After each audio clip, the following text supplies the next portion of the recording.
नमस्कार दोस्तों, स्वागत है आपका हमारे चैनल ज्ञान मंथन पर। दोस्तों, धार्मिक कथाओं व ज्ञान वृद्धि के लिए वीडियो को अंत तक देखें। तो चलिए वीडियो को शुरू करते हैं। एक बार नारद जी ने बड़ी ही उत्सुकता पूर्वक भगवान विष्णु से पूछा कि प्रभु, आपकी माया क्या है? क्योंकि भूलोक पर सभी मनुष्य आपकी माया से प्रेरित होकर दुख अथवा सुख भोगते हैं, लेकिन वास्तव में आपकी माया क्या है? विष्णु भगवान बोले, नारद, यदि तुम्हें मेरी माया जाननी है तो तुम्हें मेरे साथ पृथ्वी लोक चलना होगा, जहां मैं तुम्हें अपनी माया का प्रमाण दे सकूंगा।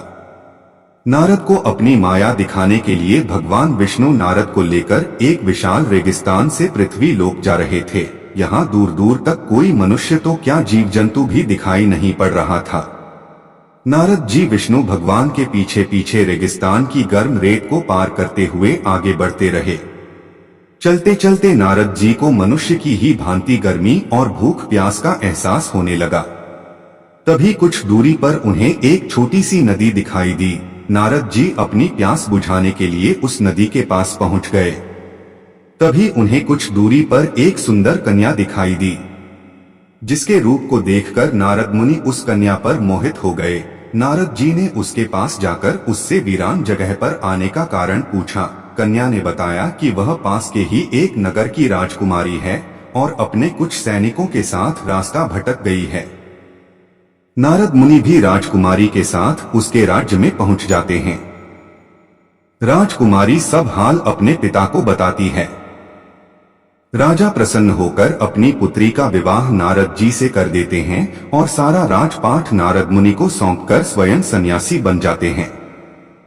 अब नारद मुनि राजा के सामान पूरे ऐशो आराम से अपनी जिंदगी का यापन करने लगते हैं। नारद इन सब में यह भी भूल चुके थे कि वह प्रभु को नदी किनारे बैठा ही छोड़ आए।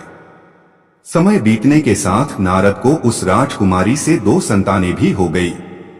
नारद मुनि अपने फलते फूलते राज्य और पुत्रों को देखकर बहुत ही खुश थे। एक दिन उस राज्य में 3 दिन लगातार इतनी घनघोर वर्षा हुई कि पूरे राज्य में बाढ़ आ गई।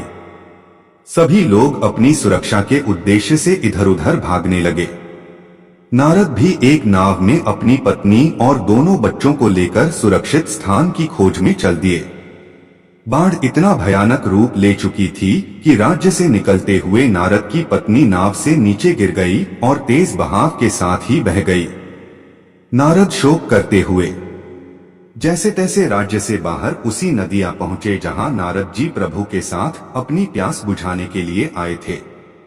नारद मुनि नदी के किनारे पर बैठकर शोक करते हुए जोर जोर से रोने लगते हैं। मेरे बच्चे, पत्नी, सब कुछ तो नष्ट हो गया। अब मैं इस जीवन को जी कर क्या करूंगा? जैसे ही नारद मुनि नदी में कूदने की कोशिश करते हैं, तभी भगवान विष्णु उनका हाथ पकड़ लेते हैं और कहते हैं, ठहरो नारद, ये ही तो थी मेरी माया। जो अब तक तुम्हारे साथ घटित हुआ वह सब मेरी ही माया थी। अब नारद मुनि भली भांति समझ जाते हैं, अब तक जो कुछ भी उनके साथ घटित हुआ वह सब कुछ केवल प्रभु की ही माया थी। आज की प्रस्तुति में इतना ही। वीडियो कैसी लगी कमेंट करके अवश्य बताएं और वीडियो को शेयर करना ना भूलें। धन्यवाद।